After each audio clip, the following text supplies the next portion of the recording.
इस पुंगी वाले ने पुंगी बजाकर शहर के सारे चूहों को चीज बर्गर के अंदर पहुंचा दिया और अपने इस नायाब काम के लिए राजा से अपना इनाम मांगने जाता है। पर यहाँ के राजा एक नंबर के कंजूस और लालची थे। ये बिक गई है गवर्नमेंट। तू मुझे गलत मत बोल, तू खुद को गलत बोल। जिसने शहर के सारे चूहे को भगाया उसे बस एक सिक्का भिखारी समझकर दे देता है। अपनी आंखें खोल और गौर से देख तू कहाँ और किसके सामने खड़ा है। जिससे पुंगी वाला बहुत ज्यादा गुस्सा हो जाते हैं क्योंकि शहर में चूहों का आतंक इतना बढ़ गया था कि दुकानें एक झटके में सफाचट हो जाते थे। साला चूहे तो बंदरों की तरह उछल कूद करके केला खाते थे, जिससे शहर के लोगों का चूहे को भगाने में ही पूरा दिन बीत जाते थे। इसलिए यह शिकायत जाके राजा से किया। टेंशन नहीं लेने का, बहुत पैसा है अपने पास। पर राजा तो अपने पैसों के घमंड में इतना डूब गया था कि उसके पैसों में भी चूहे निकलते हैं। तभी भटकते हुए पुंगी वाला यहाँ आ जाता है और चूहों का आतंक देखता है। तो राजा ने चूहे भगाने के बदले उसको बहुत सारा पैसे देने का वादा करता है। ठीक है। ये पुंगी बीन जैसा बजाने लगता है तो चूहे पुंगी के धुन में मोहित होकर निकलने लगते हैं और उनके पीछे पीछे जाने लगते हैं, पर नाचते गाते हुए जाता है। फिर पुंगी वाला अपने जादू से एक चीज बर्गर मंगाता है जिसमें सारे चूहे जाके घुसने लगते हैं। तो पुंगी वाला सभी चूहों को थैंक्स बोलकर अपना इनाम लेने जाता, पर राजा नहीं देता है, जिससे ये गुस्सा होकर वापस बीन पुंगी जैसा बजाने लगता है। तो शहर के सारे बच्चे उसके कंट्रोल में आ जाते हैं और दरवाजा तोड़ फोड़ कर उसके पीछे पीछे चले जाते हैं। चलो उधर। जिससे राजा के साथ प्रजा भी टेंशन में चले जाते हैं। रुक जा। पर पुंगी वाले सभी बच्चों को एक सुंदर पार्क में छोड़ देता है जहाँ उनको काम करने की जगह सिर्फ और सिर्फ खेलना पड़ता था। ये गाय दूध देने के बदले आइसक्रीम दे रहा है। ये कैसे हो गया? क्योंकि गाय बहुत बीमार हो गया था, तू समझा? जिससे यह बहुत दुबली पतली हो गई थी और दिन ब दिन गाय दूध देना बहुत कम कर दिया था। अब देख बैठा तू। इसीलिए सुअर इस गाय को आउट कर देता है क्योंकि मैं बहुत दिनों से तेरा। क्योंकि गाय के वजह से सिर्फ नुकसान ही होता था। आज मैं मर गया भैया। फिर सुअर एक फोन लगाता है और एक रोबोटिक गाय ऑर्डर करता है। हाँ भाई सुन ना, सामान लेके पहुँच। जो बहुत ही एडवांस टेक्नोलॉजी वाला रोबोटिक गाय था। अच्छा, इसमें सिर्फ घास डालते ही अपने आप इससे दूध निकलने लगता है और बोतल में भी भरकर उसको पैक कर देता है।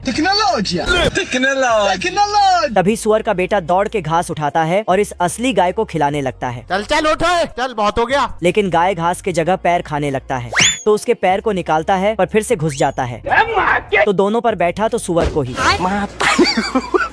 फिर छोटे सुअर ने दिमाग लगाया और पैर में ही घास रख दिया, जिससे गाय घास खा लेता है। जल्दी कर जल्दी। और घास खाने के बाद तो आराम से 2-3 बोतल दूध दे देती है गजब। और साथ एक बोतल चॉकमल्ट भी। गाय अभी भी शुद्ध दूध दे रहा है। अब देख बैठा तू। पर ये तो रोबोटिक गाय से घर वाला आइसक्रीम निकालता है। अरे बाप हो बाप। फिर गर्मा गर्म पनीर भी। तो फटाफट दौड़ कर जाता है और गाय पे बर्फ रखकर आइसक्रीम दिलवाता है, जिससे गाय सच में फटाफट आइसक्रीम दे देता है। पर इधर टेक्नोलॉजी वाला गाय तो ठंडा ठंडा क्रीम वाला जूस देने लगता है और साथ में नाश्ता पानी भी और उसके साथ साथ हर प्रकार का क्रीम भी। तभी एक क्रीम इस गाय के घास में मिला डालता है। तो ये जब भी दूध देती है वह इनविजिबल मतलब गायब हो जाता है और सुअर उसे पकड़ ही नहीं पाता है। तभी उधर से रोबोट वाला गाय घास में इनविजिबल वाला क्रीम डाल देता है। अरे खाओ ना दादा क्या? तो दूसरा घास खाने जाता, पर उसको रोबोट वाला गाय खा जाता है। मैंने कुछ नहीं किया। तो गाय घर से बाहर भागकर घास खाता है, लेकिन रोबोटिक गाय सब ठूस लेता है। साला घर में रखे घास को भी नहीं छोड़ा। फिर लास्ट वाला बचा, तो दोनों गाय टकराकर एक दूसरे में घुस गया। जैसे ही ये स्विच ऑफ करता है वैसे ही रात हो जाता है। तो सैनिक लड़ना बंद कर देते हैं और राजा कुछ सोचने लगता है। अब देख तू। फिर टॉर्च जला देता है तो सैनिक लड़ने चालू कर देता है। वो अलग ही लेवल का बंदा था। पर उसके आवाज से ये देवता सो नहीं पाता है, तो लाइट चालू करके फिर से दिन कर देता है। फिर नल का पानी से बहुत ज्यादा बारिश करवाता है तो सब डूब जाता है। खत्म। पर राजा देवता से गुस्सा हो जाता है और नाव से लड़ने झगड़ना चालू कर देते हैं। तो ये देवता सो ही नहीं पाता है, जिससे थक हार कर जमीन का सारा पानी निकाल देता है। गजब। पर साला राजा युद्ध जारी रखता है उठा के पटकूंगा। और सैनिक मच्छरों की तरह लड़ते हैं। इधर ये देवता सोच सोच कर गांजा फूक ही रहा था, तभी इसके गांजे के धुएं में कुछ आइडिया देता है। फिर नीचे जाके एक लड़ने झगड़ने वाला स्टेडियम बनाता है। तो आसपास के सारे मच्छरों का सेना वहीं जाके लड़ने झगड़ने लगते हैं, जिससे देवता डबल परेशान। गबरू ने अपना एक बाल लिया और उससे सबसे धारदार तलवार को एक झटके में काट दिया। तो मंगरू धारदार छोटे तलवारें फेंकते रहा, लेकिन गबरू इस बार उन तलवारों को पंखे की तरह घुमाने लगा, जिससे वह धारदार चक्री बन जाता है।